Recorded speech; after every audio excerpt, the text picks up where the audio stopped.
Irmãos, a paz do Mestre esteja com todos vocês, que Deus abençoe quem me ouve e que o Senhor possa falar conosco por intermédio da sua santa palavra. Antes eu quero dar um recado.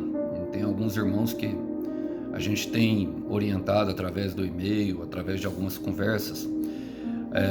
Foi interrompido temporariamente em virtude da visita do No, e eu também tenho passado por algumas dificuldades com a questão da internet. Eu sou muito cru nisso, irmãos, então eu já vem acontecendo há muito tempo dos meus telefones, as minhas contas serem invadidas. Esse foi um dos motivos que eu desfiz a conta do Instagram e do Facebook. Não é ruim as pessoas invadirem a nossa privacidade. Eu tenho até provas contundentes de quem seja, mas eu preferi não entrar em ação judicial. Creio que é uma forma de mostrar Jesus através da minha pessoa, não, sabe, colocando a pessoa numa evidência, num sentido de, sabe, desaprová-la, nem isso. Espero que ela possa ouvir essa mensagem, sabe, e se arrepender dos seus atos, que, no meu entender, é uma invasão de privacidade e configura até crime. Nós precisamos compreender isso. E por esse motivo também, eu não tenho falado com vocês, eu tenho até mesmo evitado, porque o invasor de telefone, ele age de diversas formas. Ele pode agir ligando para a gente e ouvindo a sua voz durante 10 segundos, mascarando a ligação como alguém da sua bina, através do correio de voz, através de um link na internet, através do WhatsApp. E são diversas as formas, irmãos. Eu procurei me informar, então eu vou mudar o meu número novamente, coisa que eu fiquei com o número mais de 10 anos e estou dando um testemunho pessoal, abrindo para vocês aqui, só me explicando mesmo, sabe? Porque trouxe bastante prejuízo financeiro para mim, me fazendo gastar dinheiro e perdendo tempo, inclusive, com o meu trabalho e com vocês, tá? Peço que orem por mim, orem pela pessoa também, não julguem a pessoa, tá? Deixa isso tranquilo. E no determinado tempo, aqueles que a gente tem conversado, para quando eu entender que eu tenho privacidade novamente, eu vou chamar. Mas vamos para o que realmente importa, a nossa conversa. Vamos falar de Deus, que é isso que importa, a salvação, Jesus Cristo. E que o Senhor venha falar conosco por intermédio da sua palavra. O texto para nossa breve reflexão hoje encontra-se no livro de Atos dos Apóstolos, capítulo 2, a partir do verso 32. Vamos lá, diz assim: Foi esse Jesus que Deus ressuscitou, e todos nós somos testemunhas disso. Ele foi exaltado no lugar de honra à direita de Deus. E conforme havia prometido, o Pai lhe deu o Espírito Santo, que lhe derramou sobre nós, como vocês estão vendo e ouvindo hoje. Pois Davi não subiu ao céu e, no entanto, disse: O Senhor disse ao meu Senhor: Sente-se no lugar de honra, à minha direita, até que eu humilhe seus inimigos e os ponha debaixo de seus pés. Portanto, saibam com certeza todos em Israel que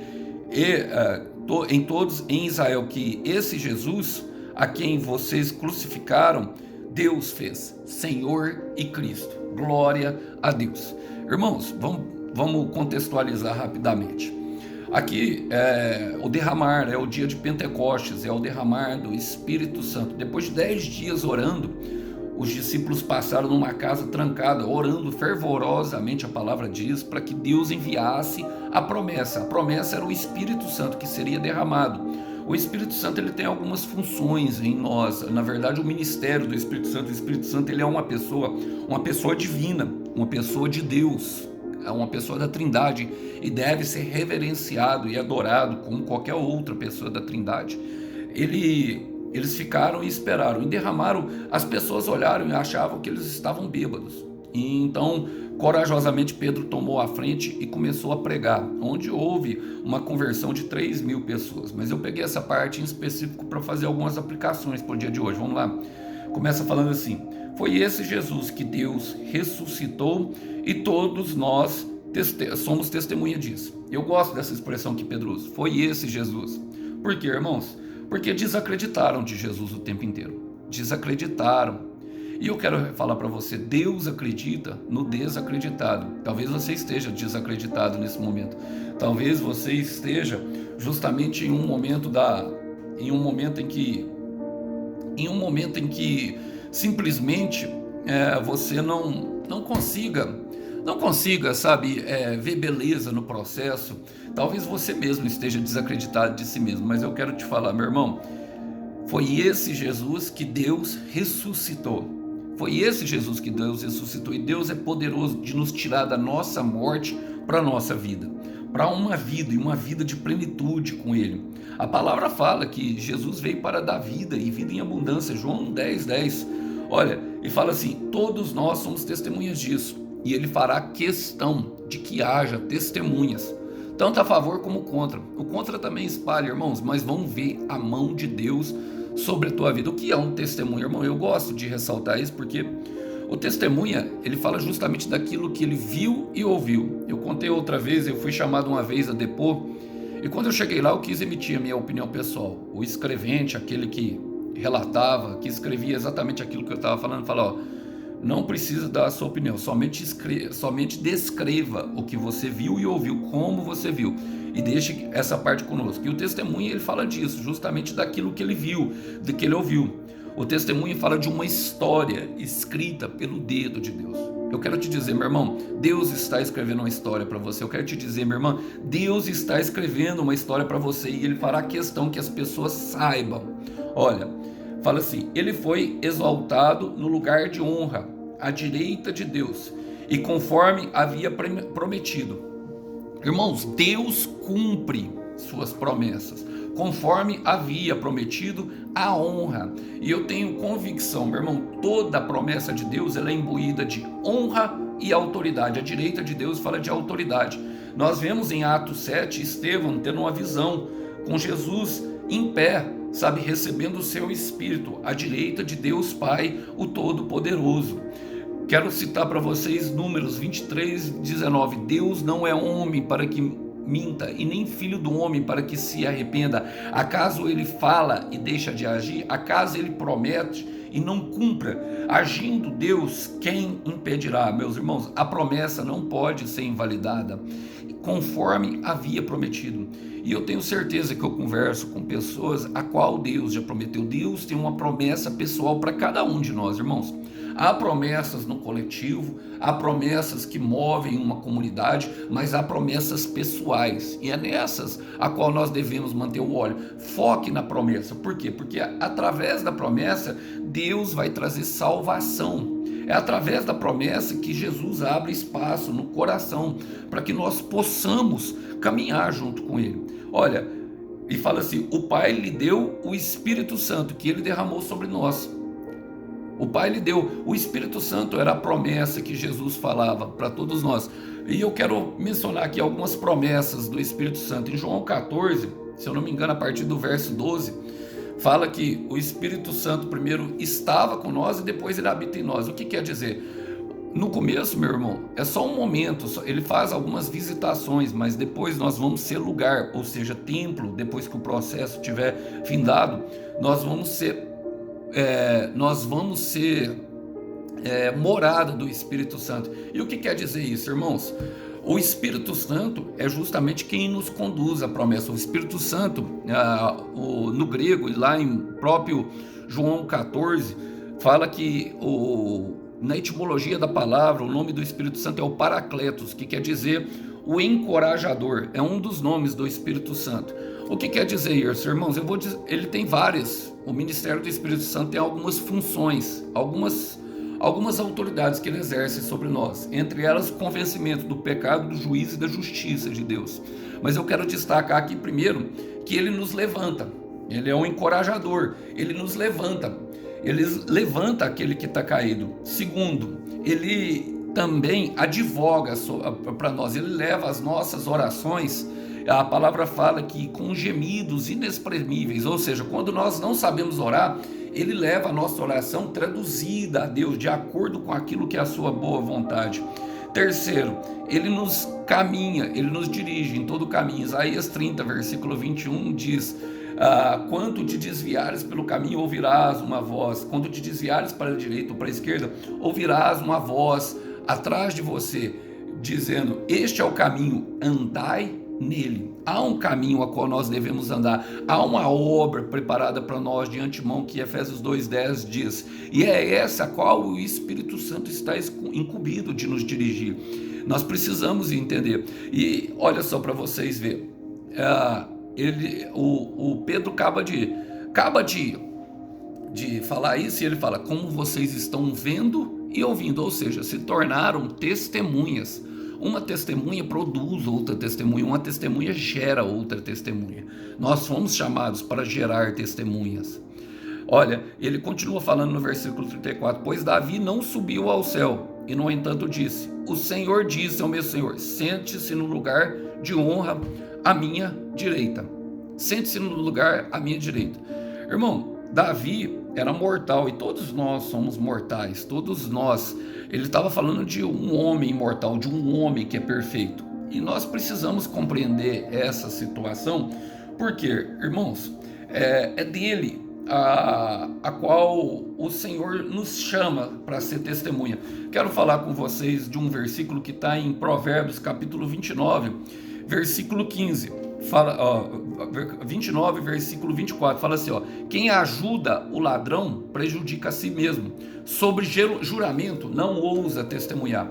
Um dos poderes do Espírito Santo é justamente para nós testemunharmos, e nós precisamos descansar nesse coisa. O ladrão, em João 10,10, fala justamente de Satanás. Quem ajuda o ladrão não ousa testemunhar. Vocês entendem isso? Só da gente ficar calado, a gente já está colocando ali, nós estamos colocando sobre o jugo de Satanás. Tudo que Satanás quer que nós façamos é que nós ficamos calados. Mas para aqueles que ousam testemunhar, para aqueles que se colocam até mesmo no meio da perseguição, no meio da aflição, no meio de uma turbulência a qual possa ocorrer, porque se odiaram Jesus, irmãos, vão odiar nós. Mataram Jesus porque ele era um homem cheio do Espírito Santo, não porque ele era bonzinho. Nós precisamos entender, um justo, irmão, não é uma pessoa boazinha. Um justo é uma pessoa que ousa falar a verdade, que não se cala diante as situações que venham prejudicar, inclusive, outras pessoas. Então, Deus, sabe, Ele é justo e soberano. E o sentar-se no lugar de honra fala justamente de um descanso, de confiar na justiça de Deus, de entender quem é Jesus e o que Ele fez, a obra dele. Sentar-se fala justamente de uma bondade dada, por Deus, e em saber que nós não compactuamos com o mal. Olha, eu quero ler com vocês outro versículo que está em Hebreus capítulo 4, a partir do verso 1, fala assim: assim, uma vez que permanece a promessa de que entraremos no descanso de Deus, devemos ter cuidado para que nenhum de vocês pense que falhou. Porque essas boas novas também nos foram anunciadas como a eles, mas a mensagem de nada lhes valeu, pois não receberam com fé e não se uniram àqueles que ouviram. Percebe? Tem que ter união com aqueles que ouvem, ou seja, começar a declarar: pois nós, os que cremos, entramos em seu descanso. Só entra no descanso, meus irmãos, por meio da fé. E a fé implica em ação. Ação daquilo que o Senhor tem fazendo. O Senhor tem uma história para a minha vida e eu vou testemunhar da glória do Senhor a favor da minha vida. Perceba que ele se sentou no lugar de honra, à direita. Honra e autoridade. Honra e autoridade, é isso que Deus tem para aqueles que ousam testemunhar e não se juntam ao ladrão, não se juntam a Satanás, justamente numa questão de ficar caladinho, ficar escondido. O pecado, ele faz isso, ele nos coloca à margem, nós ficamos escondidinho ali, sabe, somente observando como se algo fosse caído do céu. E o Espírito Santo, meus irmãos, ele na verdade nos encoraja a levantar, mas a andar. Perceba, andai nele, o caminho é nós que devemos trilhar. E ele fala: até que eu humilhe os seus inimigos e os ponha debaixo dos seus pés. Quero ler com vocês, na verdade nem vou ler, Romanos 16:20 diz que Deus esmagará Satanás debaixo dos nossos pés, do pés da igreja fiel, da igreja que se levanta para testemunhar. Quando nós nos colocamos no caminho, resolvemos, sabe, assumir que Deus tem um plano, uma obra, e descansamos no Senhor com relação a isso, Satanás, ele perde a força e ele é humilhado. Jesus humilhou ele claramente na cruz. Eu gosto de Mateus 23:12 porque mostra bastante isso. Muitas pessoas tentam se exaltar a si mesmo, e o Senhor Jesus fala: quem exalta a si mesmo será humilhado, mas quem se humilha será exaltado. E foi justamente o que aconteceu nessa passagem. Jesus foi exaltado humilhando-se, tornando-se homem, sabe, assumindo a forma de servo, negando a si mesmo, aprendendo a ser obediente a Deus o Pai, por meio da obediência, enquanto Satanás sempre agia por aparência. E o que me dá segurança disso, irmãos, é justamente a palavra. Em Malaquias 2,6 fala que eu sou o Senhor e não mudo, e a palavra dele continua fiel. Então não devemos temer o mal, não devemos temer as represálias do inimigo, não devemos nos envergonhar do Evangelho de Cristo. O Evangelho de Cristo é o que muda pessoas, e ele é capaz, sabe, de promover a união entre aquilo que parecia irreconciliável, que, por exemplo, somos nós e Deus.